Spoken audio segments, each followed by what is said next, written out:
Ahoj, dnes vám ukážem taký krátky recept, ako si pripraviť takú menšiu dyňu. My máme konkrétne od rodu Lufthansová zimný tikev, tak ideme si s nej niečo vyskúšať. Táto má konkrétne hmotnosť zhruba 400 gramov a táto 800 gramov. Inak by sa dala uvariť takto celá, stačilo by ju iba napichať vidličkou a dať ju uvariť. Ale tým, že ona dozrievala zrovna vtedy, keď tu nás hrozne popadali krupy, tak tu má také drobné trhlinky, ktoré ja chcem vykrojiť a potom ju dať variť. Inak varí sa aj so šupkou, netreba ju šúpať.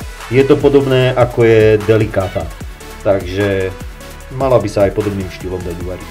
Takto si ju prekrojíme.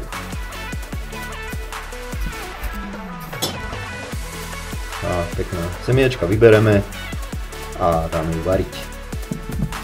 Nebudeme ju ani nejak zložito krájať.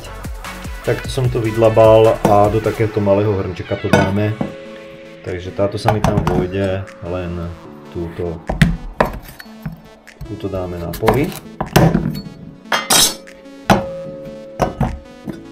Takto sem dáme pekne celku a dáme to variť. A približný čas, ja čo mám skúsenosť, tak odhadujem to okolo 20 minút varenia. Takto to necháme pomaličky bublať, zakrieme to s pokrievkou a ideme na to. Inak Lufthansová zimný tikev není konkrétna odroda, ale je to pestré osivo a zhruba 80% z toho som mal takéto tekvice, takéto plody a zvyšných 20% boli takéto biele alebo ešte zelené a tie konkrétne, čo som zistil, sa nedajú jesť, sú horkasté. Ale s týmito som veľmi spokojný a tým, že sú aj také menšie, tak mi to bohato vyhovuje. Je to ako keby jedna porcia a ich vzrast je taký polokríčkový. Není sú dlhokánske, neťahajú sa, ale je to niečo medzi tekvicou a klasickou dyňou, ktorá sa ťahá. Ja som bol dneska lenivý, lebo pôvodne som chcel piecť chlebíka, ale nevyšiel mi na to čas, tak som skontroloval tieto tekvice a zistil som, že krásne sú vyfarbené do takto žlto-oranžovej farby a spomenul som si, že vedia nahradiť plné pečivo. Takže keď človeku dojde chlebík alebo pečivo, má tekvicu. A medzi tým si pripravíme panvičku. Na dno ja takto ukladám šunku,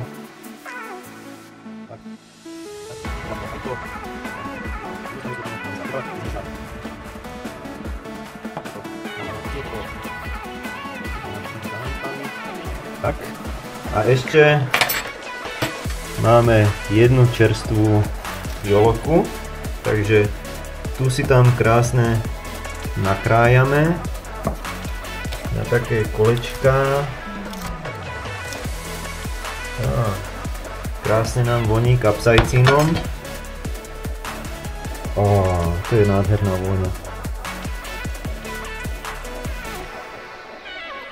Tak. A už len počkáme na tekvicu, kým sa urobí a dáme si robiť panvičku. Takto nám vyzerá uvarená a varila sa približne tých 15 až 18 minút, nebolo to ani 20 minút a je krásne mekučká. Není ani rozvarená, tu si odkrojíme končeky, takže takto. Takto. Tak a voní úžasne. Tu si to len poukladáme na tanierik. Tak. Takto dať.